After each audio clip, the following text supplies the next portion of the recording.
Dear class ninth student, उम्मीद है आप खैरियत से होंगे। क्लास नाइन्थ की जो पीटीबी की न्यू बुक है उसको हम स्टडी कर रहे हैं। तो एक्सरसाइज 3.3 जो चैप्टर नंबर 3 की लास्ट एक्सरसाइज है, इसके पहले 2 क्वेश्चन की वीडियो मेरे चैनल के ऊपर अपलोड हो चुकी है। आज की वीडियो में क्वेश्चन नंबर 3 और क्वेश्चन नंबर 4, 5, 6, 7 को कंप्लीट सॉल्व करेंगे। क्लास 9 स्टूडेंट, जैसा कि आप जानते हैं कि आपकी तमाम बुक्स जो हैं इस साल 2025 से ऑनवर्ड चेंज कर दी गई हैं। तो जितनी भी न्यू बुक्स हैं उनकी वीडियोस का सिलसिला मैंने अपने चैनल लर्निंग जोन के ऊपर शुरू कर दिया हुआ है। इस एक्सरसाइज की जितनी भी एग्जांपल्स हैं, जितने भी कॉन्सेप्ट हैं, उसके ऊपर भी मैंने एक डिटेल वीडियो आपके साथ शेयर की हुई है। वो भी क्लास 9 की प्लेलिस्ट में मौजूद है, उसको भी ज़रूर देखिएगा। क्वेश्चन नंबर 3 है, if G of x is equal to 3x plus 2 and H of x is equal to X square plus 1 then find. ठीक है, ये 2 फंक्शन आपको दिए गए हैं, ये अलजबरा की शक्ल में है। ठीक है, तो आपने जी ऑफ 0, जी ऑफ -3, यानी यहाँ पे ये 0, -3, 2/3 लिखा हुआ है, ये बेसिकली एक्स की वैल्यू है। आपने ये वाली एक्स की वैल्यू इसमें पुट करनी है और आंसर लेकर आना है। तो बहुत ही आसान सा क्वेश्चन है। आइए इस क्वेश्चन को सॉल्व करते हैं। इसी तरह के जो क्वेश्चन है वो आपके इस पेज के ऊपर जो है वो मौजूद है। तो बहुत ही आसान है, आइए इनको देखते हैं। क्वेश्चन इस स्क्रीन के ऊपर आपको नज़र आ रहा होगा। ये है जी ऑफ 0। तो सबसे पहले आप लिखेंगे g of x is equal to 3x plus 2। ये जो फंक्शन है आपको दिया हुआ उसको मैंने लिख दिया है। अच्छा जी, अब x की वैल्यू 0 पुट करेंगे तो ये आ जाएगा g of 0 is equal to 3, x की जगह 0 पुट करेंगे प्लस 2, जी ऑफ 0 हो जाएगा 3 0 ज़ार 0 प्लस 2, तो ये आ जाएगा g of 0 is equal to, ये आपके पास 2 आ जाएगा। अब जी ऑफ -3 पुट करना है, तो अब आपके पास फंक्शन दोबारा लिख लें, g of x is equal to 3x plus 2। तो x की जगह -3 पुट करें और इधर भी -3 पुट कर दें plus 2। G of -3 is equal to ये -9, ये प्लस 2। जी ऑफ -3 के पास -9 प्लस 2, तो ये -7 जो है वो इसका आंसर होगा। तो इस तरह आपने क्वेश्चन को सॉल्व करना, बहुत ही आसान से क्वेश्चन है। नेक्स्ट है जी हमारे पास जी ऑफ 2/3 है। तो इसको भी देखें, ये हमारे पास है फंक्शन वही है, g of x is equal to 3x plus 2। तो ये आ जाएगा x की जगह 2/3 जो है वो आप पुट करेंगे, तो ये आ जाएगा 3 इंटू एक्स की जगह 2/3 प्लस 2। तो ये आ जाएगा 2/3, ये 3 इस 3 से कैंसिल हो जाएगा, तो 2 प्लस 2। तो जी ऑफ 2/3 इज इक्वल टू 4 आपके पास आंसर आ जाएगा। तो नेक्स्ट जो अगले 3 पार्ट हैं, वो नेक्स्ट जो फंक्शन है H of x x square plus 1, ये दिए हुए हैं। तो अब जो अगले 3 पार्ट हैं उनको इस हिसाब से आपने सॉल्व करना है। एच ऑफ 1, तो ये आपके पास फंक्शन है H of x is equal to X square plus 1। तो ये आपके पास आ जाएगा, x की जगह 1 पुट किया, 1 का स्क्वायर प्लस 1, एच ऑफ 1 का स्क्वायर 1 ही होता है, 1 प्लस 1 आपके पास आ जाएगा, H of 1 is equal to 2 आ जाएगा। अब एच ऑफ -4 है, तो अगेन लिखेंगे H of x is equal to X square plus 1। तो इधर आ जाएगा -4, इधर आ जाएगा -4 का स्क्वायर प्लस 1। एच ऑफ -4 ये आ जाएगा, -4 का स्क्वायर आ जाएगा 16 प्लस 1, -4 मल्टीप्लाई बाय -4 16। तो H of -4 is equal to 17 आपका आंसर होगा। लास्ट के ऊपर है एच ऑफ -1/2। तो ये भी H of x is equal to X square plus 1। H of -1/2, एक्स की वैल्यू -1/2 पुट करेंगे, इधर भी -1/2 पुट करेंगे प्लस 1। तो ये आपके पास आ जाएगा एच ऑफ -1/2। तो ये आपके पास आ जाएगा -1/2, 1 का स्क्वायर 1 ही होता है, 2 का स्क्वायर 4 हो जाएगा और प्लस 1, माइनस प्लस हो जाएगा, क्योंकि -1/2 -1/2 माइनस माइनस प्लस, 1 1 ज़ार 1, 2 2 ज़ार 4। तो अब इसके नीचे भी 1 लगा लें, तो यह आ जाएगा एच ऑफ -1/2। दोनों का डिनोमिनेटर सेम करेंगे, 4 1 ज़ार 4, 4 1 ज़ार 4 1 ज़ार 4, यानी ये डिनोमिनेटर सेम करने के लिए नीचे भी मैंने 4 से मल्टीप्लाई कर दिया, ऊपर भी कर दिया। तो तो ये जाएगा 1/4 प्लस 4/4। ये देखें दोनों के डिनोमिनेटर सेम हो गए, ये एलसीएम ले लें, यहाँ डिनोमिनेटर आप सेम कर लें। 4 ऊपर आ जाएगा 1 + 4, तो HF -1/2 4 + 1 5/4। तो ये आपका इस तरह जो क्वेश्चन नंबर 3 है वो कंप्लीट हो गया। बहुत ही आसान सा क्वेश्चन था, उम्मीद आपको समझ आई होगी। कमेंट्स में ज़रूर बताइएगा। नेक्स्ट ही हमारे पास क्वेश्चन नंबर 4 है। क्वेश्चन नंबर 4, 5, 6, 7 बहुत ज़्यादा इंपॉर्टेंट क्वेश्चन है। इनसे मिलते जुलते क्वेश्चन जो है कि एग्जांपल जो इस पिछले पेज के ऊपर दी हुई है, इस एग्जांपल को मैंने सॉल्व किया हुआ है। तो इस तरह आपने इन क्वेश्चन को सॉल्व करना है। तो आइए इन क्वेश्चन को देखते हैं। क्वेश्चन नंबर 4 है, given that f(x) = ax + b + 1। ठीक है, ये फंक्शन दिया गया है where a, b are constant number. यहाँ पे a और b जो है वो कोई से भी कांस्टेंट नंबर हो सकते हैं।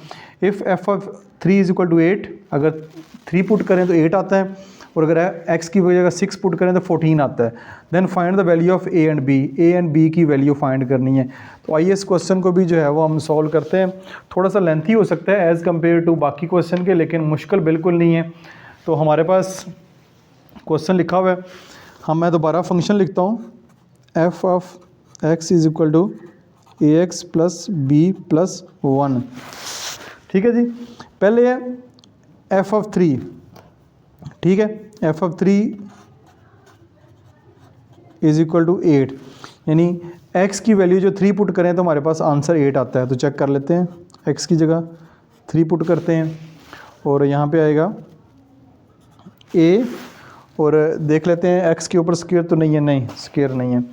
x की जगह 3 + b + 1, तो ये आ जाएगा f(3) = 3a + b + 1। ये इसके बराबर आया, लेकिन जबकि उन्होंने क्वेश्चन में कहा हुआ है कि ये 8 के बराबर आता है। तो 8 के बराबर आ जाएगा जब हम a और b की वैल्यू निकाल लेंगे। तो हमारे पास फिलवत a और b की वैल्यू नहीं है, तो हम f(3) की जगह 8 लिखते हैं, यानी इसका जो आंसर है वो 8 है, = 3a + b + 1। ये 1 उधर जाके क्या हो जाएगा, -1 हो जाएगा, 3a + b, तो ये आपके पास आ जाएगा 3a + b = 7। इसको इक्वेशन नंबर 1 का नाम दे दें। ठीक है, ये हमारे पास इक्वेशन नंबर 1 होगी, 3a + b = 7।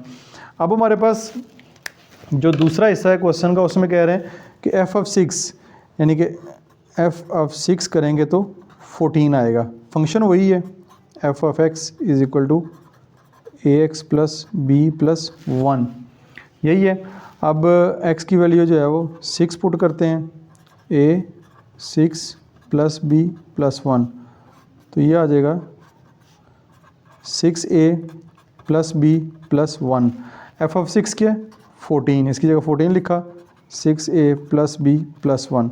1 इधर जाके क्या हो जाएगा, -6a + b, ये b है, तो ये आ जाएगा 6a + b = 13। इसको इक्वेशन नंबर 2 का नाम दे दिया। अब आपके पास ये दो लीनियर इक्वेशन आ गई हैं, 3a + b, 6a + b = 13। तो यहाँ पे मैं ऊपर लिखता हूँ 3a + b = 7, नीचे लिखता हूँ 6a + b = 13। अब देखें, दो इक्वेशन आपके पास, equation number 1 and equation number 2। तो अब हमने क्या करना है, इनको हल करना है। यहाँ से वेरिएबल, किसी एक वेरिएबल की वैल्यू फाइंड करनी है, b की निकाल सकते हैं, क्योंकि यहाँ पे जो 6 और 3 जो है वो डिफरेंट कोफिशिएंट है इनके। तो अब इसके कैसे निकालेंगे, दोनों को हम, इधर भी प्लस का साइन है, इधर का भी प्लस का साइन है, तो हम क्या करेंगे, सब्ट्रैक्ट करेंगे। सब्ट्रैक्ट इक्वेशन 2 को सब्ट्रैक्ट करेंगे फ्रॉम इक्वेशन 1 से, पहली इक्वेशन से। जब सब्ट्रैक्ट करते हैं तो साइन चेंज करते हैं, ये कैंसिल हो गए, ठीक है। तो ये आएगा -3a = -6, ठीक है, -3a = -6। साइन बड़े नंबर का लगेगा, आएगा a = -6 / -3, इधर मल्टीप्लाई हो रहा है, इधर आके डिवाइड हो जाएगा। तो a की वैल्यू क्या आ जाएगी, 3 2 = 6, a की वैल्यू आ जाएगी 2, a की वैल्यू 2 आ गई है। अब b की वैल्यू निकालना बहुत आसान है, कोई भी एक इक्वेशन ले लें, यही ले लेते हैं, पुट a = 2 इन इक्वेशन 1 में पुट कर लें, 2 में पुट कर लें, जिसमें पुट कर लें, ये आपकी मर्ज़ी है। तो ये आएगा 3a plus B is equal to 7, 3a की वैल्यू 2 पुट की plus b is equal to 7। इस तरह के क्वेश्चन आपने अलजबरा के अंदर सॉल्व किए हुए हैं पिछली क्लासेस में। यह आ जाएगा 6 plus b is equal to 7। तो b फाइंड करना है, 6 इधर प्लस हो रहा है, इधर आके माइनस हो जाएगा, b इज़ इक्वल टू 1 आ जाएगा। तो ये आपके पास a की वैल्यू 2, b की वैल्यू जो 1 है वो आपके पास आ गई है। इस तरह आपने इन क्वेश्चन को सॉल्व करना है। इसके बाद ये अगला क्वेश्चन है, बिल्कुल सेम इट इज़ यही क्वेश्चन है। Question number 5, given that g of x is equal to ax plus b plus 5 where a b are constant number है कोई भी। इफ़ g ऑफ -1 हो तो वैल्यू 0 आती है, अगर g ऑफ 2 हो यानी x की वैल्यू 2 रखे तो 10 आती है। a और b की वैल्यू फाइंड करनी है। सेम इट इज़ वही क्वेश्चन है जो क्वेश्चन नंबर 4 हमने अभी सॉल्व किया है। आइए इस क्वेश्चन को भी देखते हैं। ये क्वेश्चन इस वक्त आपको स्क्रीन के ऊपर नज़र आ रहा है। तो सबसे पहले जो है वो g ऑफ -1 ये पुट करते हैं, फंक्शन में लिखता हूँ g of x is equal to ax plus b plus 5। तो -1 पुट करते हैं, x की जगह -1, x की जगह -1 प्लस b प्लस 5। तो g ऑफ -1 क्या है, यानी इसको जब x की वैल्यू -1 पुट करते हैं तो हमारे पास क्या आता है, जवाब 0 आता है। वो दिया हुआ है क्वेश्चन में, ये देखें ऊपर दिया हुआ है। ये आएगा -a plus 5 sorry plus b plus 5 आएगा। ये -a यहाँ पे आंसर आएगा। अब प्लस उधर जाके क्या हो जाएगा, माइनस हो जाएगा, -a प्लस b। ठीक है, ये आपके पास एक लीनियर इक्वेशन बन गई है। इसको ज़रा सीधा करके लिखते हैं, -a plus b is equal to -5। ठीक हो गया, ये इक्वेशन नंबर 1 पुट कर लें। अब g of 2 is equal to 10, यानी x की वैल्यू जब 2 पुट करते हैं इस फंक्शन में तो जवाब 10 आता है। चेक कर लेते हैं, फंक्शन दोबारा वही होगा, g of x is equal to ax plus b plus 5। तो x की वैल्यू 2 पुट करते हैं, इधर भी x की वैल्यू 2 प्लस b प्लस 5। तो ये आ जाएगा g की वैल्यू, x की वैल्यू 2 पुट करते हैं तो हमारे पास आंसर क्या आता है 10, जो कि क्वेश्चन में गिवन है। तो 2a प्लस b प्लस 5, तो ये आ जाएगा, इधर प्लस हो रहा है, इधर आके 5 माइनस हो जाएगा, 2a प्लस b। इसको सीधा करके लिखेंगे 2a plus b is equal to 5। ये इक्वेशन नंबर 2 होगी। ये आपके पास 2 इक्वेशन आ गई हैं। तो अब देखें, ये है -a प्लस b माइनस 5, ये वाली। इसके नीचे दूसरी इक्वेशन लिखते हैं, 2a प्लस b और प्लस का 5। ठीक हो गया जी। अब काम वही करना है कि इन दो के तो कोफिशिएंट सेम नहीं है, इनके कोफिशिएंट भी सेम है, यानी इधर भी 1 है, इधर भी 1 है, साइन जस्ट सेम है। साइन चेंज करने के लिए, डिफरेंट करने के लिए सब्ट्रैक्ट कर देंगे। यहाँ पे लिखेंगे सब्ट्रैक्ट इक्वेशन, ये 2 है, ये इक्वेशन 1 है, इक्वेशन 2 फ्रॉम इक्वेशन 1। सब्ट्रैक्ट करेंगे तो ये साइन चेंज हो जाएंगे, ये हो जाएंगे कैंसिल। जब कैंसिल हो जाएंगे तो फिर हमारे पास आएगा ये माइनस, ये minus, minus minus plus, -3a is equal to -10। ठीक है, ये भी माइनस माइनस प्लस हो गया, तो माइनस दोनों तरफ से काट दें। a इज़ इक्वल टू, इधर 3 मल्टीप्लाई हो रहा है, इधर आके डिवाइड हो जाएगा, तो a की वैल्यू आ जाएगी 10/3। ये हमारे पास a की वैल्यू आ गई है। अब b की वैल्यू फाइंड करनी है, तो यहाँ पे लिखेंगे put a is equal to 10/3। कोई भी एक इक्वेशन ले लें, हम जो है वो पहली इक्वेशन ही ले लेते हैं, इन इक्वेशन 1। आप 2 इक्वेशन भी ले सकते हैं, आपकी मर्ज़ी है, जो ईजी होती है वो वाली हम ले लेते हैं। -a plus b is equal to -5, -a यानी a की वैल्यू 10/3 -10/3 हो जाएगा, plus b is equal to -5। ये हमारे पास आ जाएगा, प्लस b इधर ही रहेगा, -5 इधर आके प्लस 10/3 हो जाएगा। ठीक है, इधर आके प्लस हो जाएगा। अब डिनोमिनेटर सेम कर लेते हैं क्योंकि फ्रैक्शन है, इसके नीचे 1 लगा दिया मैंने, इधर 3 है, इधर 1 है, इसको भी 3 कर लेते हैं। इधर भी मल्टीप्लाई बाई 3 करेंगे, इधर भी मल्टीप्लाई बाई 3 करेंगे, तो ये हमारे पास आ जाएगा b 5 3 ज़र 15 3, ये माइनस का 15 प्लस का 10/3, ठीक है। डिनोमिनेटर सेम, -15 प्लस 10, तो ये आ जाएगा b is equal to -10 plus 15 -5/3 जो है वो आपके पास इस तरह b की वैल्यू आ जाएगी। तो ये b की वैल्यू भी आ गई, a की वैल्यू भी आपके पास मौजूद है। तो इस तरह ये आपका क्वेश्चन यहाँ पे कंप्लीट सॉल्व हो गया। स्क्रीनशॉट लेना चाहें तो ले सकते हैं। कमेंट्स में ज़रूर बताया करें कि आपको समझ आ रही है, कोई क्वेश्चन है तो लाजमी पूछा करें। नेक्स्ट ये क्वेश्चन नंबर 6 है, बहुत ही आसान सा क्वेश्चन है। Consider the function defined by f of x is equal to 5x plus 1 if f of x is equal to 32। अगर f ऑफ x यानी x की वैल्यू 32 पुट करें तो हमारे पास जो है वो x की वैल्यू जो है क्या आती है, find the value of x।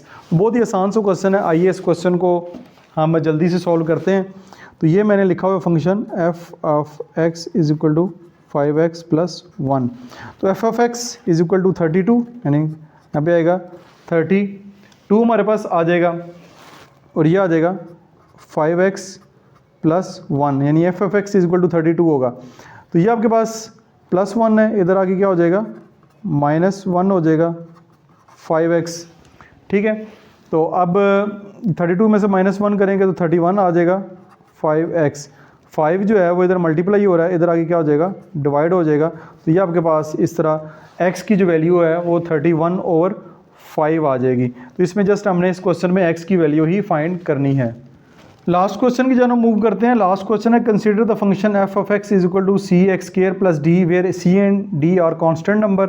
Again चौथे और पांचवें क्वेश्चन की तरह है। If f of 1 is equal to 6 and f of -2 is equal to 10 then find the value of c and d। आइए इस क्वेश्चन को भी देख लेते हैं। जैसे पहले चौथा पांचवा क्वेश्चन की है वैसे ये वाले क्वेश्चन भी सॉल्व हो जाएंगे। तो ये मैंने आपके सामने लिखा हुआ है। तो सबसे पहले f ऑफ 1 जो है वो हमारे पास 6 है। फंक्शन लिखते हैं f of x is equal to cx² plus d। तो f ऑफ x की वैल्यू 1 पुट करें, 1 का स्क्वायर प्लस d, तो यह आ जाएगा f of 1 is equal to 1 का स्क्वायर 1 ही होता है तो 1c या c प्लस d आ जाएगा, ठीक है। तो f ऑफ 1 क्या है, 6 है, तो यह आ जाएगा c plus d is equal to 6। ये आपके पास इक्वेशन नंबर 1 बन गई। अब क्या है, f of -2 is equal to 10। Again function लिखेंगे f of x is equal to cx² plus d। f of x -2 अब पुट करेंगे, ये -2 का square plus d। f of -2 का स्क्वायर क्या, -2 का स्क्वायर 4 होता है, 4c प्लस d। इधर आएगा 10, इसकी वैल्यू 10 है, 4c प्लस d या 4c plus d is equal to 10 हो जाएगा। ये इक्वेशन 2 हो जाएगी। दो इक्वेशन आपके पास बन गई हैं, जस्ट आप इनको ऊपर नीचे लिखें। c plus d is equal to 6, 4c plus d is equal to 10। Again यहाँ पे d जो है वो ख़त्म किया जा सकता है क्योंकि इन दोनों कोफिशिएंट सेम है। तो यहाँ पे ऊपर लिखेंगे ये इक्वेशन 1, ये इक्वेशन 2। यहाँ पे लिखें subtract equation 2 from equation 1। In 2 equation को हम सब्ट्रैक्ट करने जा रहे हैं इक्वेशन नंबर 1 से। प्लस का साइन, ये साइन चेंज हो जाएंगे, ये कट जाएगा। तो ये कटने के बाद फिर हमारे पास बचेगा -3c इज इक्वल टू -4 आ जाएगा, ठीक है। यहाँ पे -4 आएगा, दोनों तरफ माइनस कैंसिल हो जाएगा। c इज इक्वल टू 4/3, ये c की वैल्यू आ गई। अब यहाँ पे लिखेंगे put c is equal to 4/3 in equation 1। पहली इक्वेशन में पुट करते हैं जो छोटी है, आसान है। c की वैल्यू आएगी 4/3 plus d is equal to 6। ये हमारे पास आएगी d इज इक्वल टू 6, ये प्लस इधर आके माइनस हो जाएगा, ठीक है। डिनोमिनेटर सेम कर लेते हैं, इसको भी 3 से मल्टीप्लाई करें, इसको भी 3 से मल्टीप्लाई करें। 6 3 ज़र 18, इधर आ जाएगा 3 -4/3। तो ये आपके पास आ जाएगा d इज इक्वल टू 3। जब डिनोमिनेटर सेम हो तो ऊपर नोमिनेटर को एक दफ़ा ऐसे लिख लेते हैं, तो ये आ जाएगा d इज इक्वल टू 14/3। तो ये आपके पास डी की वैल्यू आएगी 14/3। तो ये आपका इस के साथ ही जो एक्सरसाइज 3.3 है वो तमाम की तमाम मुकम्मल हो गई है। उम्मीद आपको समझ आई होगी। कोई क्वेश्चन हो तो कमेंट सेक्शन में पोस्ट ज़रूर कीजिएगा। डियर स्टूडेंट, उम्मीद है आपने पहले की तरह इस वीडियो को भी भरपूर एंजॉय किया होगा। किसी किस्म का क्वेश्चन हो कमेंट सेक्शन में पोस्ट करें। ना सिर्फ मैं आपके क्वेश्चन रीड करता हूं बल्कि उनको रिस्पॉन्स भी करता हूं। वीडियो को लाइक और शेयर ज़रूर कीजिएगा। अपना बहुत सारा ख्याल रखिएगा। This is Masoom Bashar signing of.